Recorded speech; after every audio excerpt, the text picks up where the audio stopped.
Ah, Macron, Macron. Je me souviens des propos tenus par Donald Trump à propos de Macron, justement, et qui disait ceci: tout ce que touche Macron devient de la merde. Nous en avons eu l'illustration ce 28 mai, à l'occasion de la finale de la Ligue des Champions qui opposait le Real Madrid à Liverpool. Un retard fâcheux qui empêche quelques milliers de supporters de Liverpool de se présenter au Stade de France à l'heure convenue. Le match est reporté de 30 minutes, mais en dépit de cette souplesse, eh bien, ces supporters ne parviennent pas à entrer dans l'enceinte du Stade de France. Et immédiatement, bien sûr, parce que nous sommes dans ce régime macronien, Macron et ses exécuteurs des basses œuvres que l'on connaît très bien depuis plus de 5 ans, envoient la meute de chiens enragés contre ces malheureux supporters britanniques que, immédiatement, on soupçonne d'être des resquilleurs, d'être des délinquants venus semer la zizanie, le désordre au Stade de France. Alors moi, ancien footeux, qui ai assisté à des finales dans de grands stades, je sais très bien qu'il peut se produire quelques incidents ici ou là à la marge, mais c'est très rare, c'est très rare. Il y a eu le phénomène de l'hooliganisme, mais c'est largement dépassé cette histoire, puisque partout dans les pays, on a pris conscience de ces risques de débordement, que tous ces pays, d'Europe en particulier, ont pris des mesures. Alors ces mesures, eh bien, elles étaient théoriquement en place au Stade de France, jour de la finale de la Ligue des Champions qui à l'origine devait se tenir en Russie à Saint-Pétersbourg, mais bien sûr, comme il faut contrarier absolument Poutine dans tous les domaines, l'ennuyer, eh bien on a supprimé ils ont décidé, les instances internationales du foot, sur la lourde insistance de Macron et des Européens, qui n'arrivent pas à damer le pion, et ils en sont loin, à Poutine, eh bien, de punir la Russie et d'annuler la finale à Saint-Pétersbourg, laquelle finale a été transférée à Paris. Bah écoutez, ce n'est pas une réussite, parce que l'image déjà bien ternie de la France, l'image détestable de Macron sur la scène internationale qui a perdu tout crédit, c'est bien évidemment détérioré encore un peu, montrant à l'évidence ce qu'est ce régime macronien. Alors les réactions ne se sont pas faites attendre outre-Manche, au sein même du gouvernement de Boris Johnson, où on s'est quand même étonné de cette furie, de cette barbarie déclenchée contre des ressortissants britanniques. La presse britannique également a été surprise de la violence, de la brutalité de l'intervention policière. De l'intervention, ils ont bien sûr compris, découvert, parce qu'ils n'y étaient pas confrontés directement, de l'intervention de la milice de Macron, tout simplement, qui agit sans aucun discernement. Honte à la police, qui perd encore un peu plus de crédit, dont l'image ne cesse de s'effriter depuis des années. Comment voulez-vous regagner la confiance des Français en agissant de la sorte, sans aucun discernement, sans absolument jamais respecter le code de déontologie de la police et de la gendarmerie, qui vous oblige à un maintien, à de la retenue, à du discernement, à même refuser des ordres qui peuvent être des ordres illégaux ou disproportionnés? Non, que nenni! Il fonce sur les ordres de l'Allemand, le très peu reluisant préfet de police, l'Allemand, qui lui-même est sous les ordres de Darmanin, qu'on ne décrit plus, Darmanin. Bien sûr, lui, il n'est pas avare de mensonges. Là où les instances internationales du foot, la FIFA, l'UEFA, expliquent que non, suite aux affirmations du dit Darmanin, il n'y a pas eu 20 30 000, 40 000 faux billets. Il y a eu tout au plus 2800 faux billets et encore, il s'agit de billets dont les détenteurs n'ont pas su activer la validité. Probablement que c'est le système des QR codes, etc. Bref, voilà. Alors, résultat, c'est que dans cette affaire-là, il y a eu de très nombreux blessés britanniques qui n'ont pas compris pourquoi cet ouragan de matraques, de gaz lacrymogène s'abattait sur eux, femmes, hommes et enfants, des enfants qui ont été ciblés par la barbarie de la milice macronienne. Quelle image nous donnons! Détestable, horrible image que nous donnons de la France après cette désastreuse intervention de la milice macronienne de Darmanin. Ils sont allés jusqu'à interdire à des journalistes de filmer et ils en ont arrêté quelques-uns, les contraignant à effacer toutes les images qu'ils avaient enregistrées des violences, de l'acharnement, de la brutalité, de la sauvagerie de la milice macronienne, sous peine de perdre leur accréditation.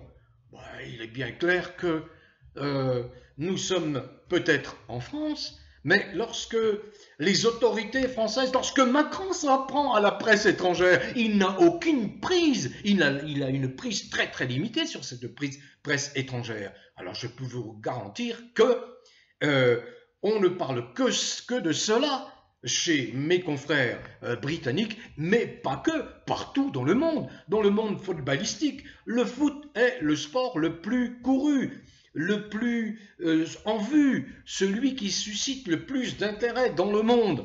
Alors imaginez bien ce qu'on peut dire au Brésil, déjà que Bolsonaro ridiculise le Macron, il se fiche bien de la tronche de Macron.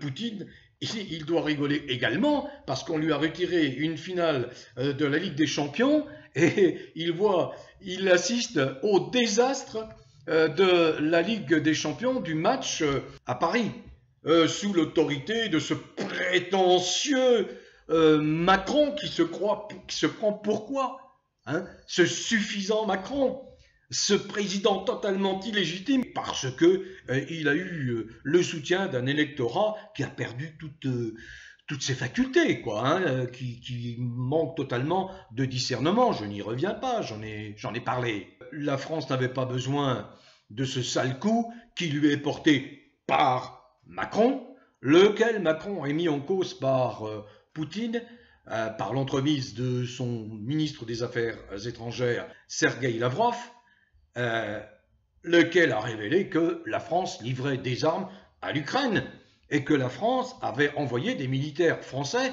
sur le théâtre des opérations. Qui jette de l'huile sur le feu? Qui parle de paix alors qu'il fait exactement le contraire? Alors qu'il attise les haines, alors qu'il donne des moyens au régime qui est qualifié de néo-nazi par tous les observateurs sérieux, y compris aux États-Unis. Je crois que c'est le New York Times qui explique cela, que quand même, il faudrait y regarder à deux fois et plus sérieusement à soutenir de façon aussi pressante ce Zelensky, hein, qui incarne un régime qui est quand même assez peu recommandable. Et Dieu sait qu'il y a des témoignages, il y a des journalistes libres qui témoignent, qui envoient des vidéos qui sont manifestement très révélatrices des intentions de ce Zelensky. Voilà encore une affaire qui n'est pas pour grandir la France. La France qui a perdu bien sûr tout crédit. La France dont M. Macron a décidé de se séparer du corps diplomatique. Il veut s'attaquer au corps diplomatique. Il veut supprimer le corps diplomatique. C'est-à-dire, à la limite, si vous voulez, Macron, qui se voit le futur dirigeant de l'Europe fédérale, d'une Europe fédérale, estime que la France n'a plus besoin d'avoir des représentations diplomatiques un peu partout dans le monde. La France occupe le deuxième rang au niveau du nombre des représentations diplomatiques à travers le monde. Les ambassades, les consulats, etc. eh bien il s'y attaque. Il y a un petit peu là, on part dans le délire absolument fou. Qui proteste? Personne. La normalité, si vous voulez, le non-sens, triomphe actuellement. Ce tableau que je dépeins et qui est un tableau très sombre, et vous le savez, j'en parle depuis maintenant presque 4 ans, et bien ce tableau, il y en a d'autres qui ont décidé de le révéler dans sa noirceur. C'est les anciens collaborateurs et des anciens députés de la majorité qui en parlent. Les langues se délient. Et on explique certains courageux qui ne se représentent pas. Je crois qu'ils sont une quarantaine qui ne se représentent pas. Ils ont trop honte. Ils savent très bien tous les griefs, les reproches qu'on peut leur faire. Ils savent très bien qu'ils pourront être mis en cause pénalement pour avoir voté des lois qui sont des lois criminelles, sous l'égide de Macron, sous la houlette de Macron.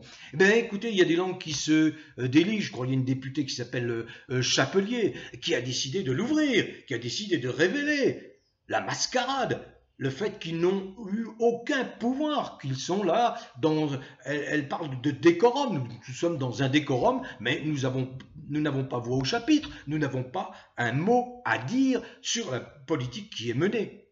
Vous voyez? Donc, vous savez, j'ai expliqué dans la dernière vidéo que j'ai publiée sur Odyssée, beaucoup de personnalités qui ont été sollicitées par Macron pour participer donc à son deuxième quinquennat, ont décliné poliment l'invitation. Mais ils connaissent le problème. Le problème de Macron, c'est qu'il a tellement d'affaires, de conflits d'intérêts, il a des procédures judiciaires, il n'est protégé que par son immunité présidentielle. Ils savent très bien que ce mandat est très fragile, qu'il ne s'inscrit pas a priori dans la pérennité normale. Il y a beaucoup de personnalités qui veulent engager la procédure de destitution. Je pousse moi-même sur les traces de François Asselineau à ce que les députés qui vont siéger dans la future Assemblée nationale engage sans attendre la procédure de destitution contre Macron pour manquements graves, et Dieu sait qu'il les a accumulés, ces manquements graves. Beaucoup de gens, effectivement, sont dans la méfiance, sont dans la défiance, s'éloignent du pouvoir, des arènes du pouvoir, y compris des proches, y compris des gens à qui Macron a proposé des postes ministériels. Et vous savez, le plus révélateur, c'est le mal qu'il a eu à trouver un Premier ministre. Qui peut se compromettre avec un personnage autant honni, détesté, décrié par une très forte majorité de Français?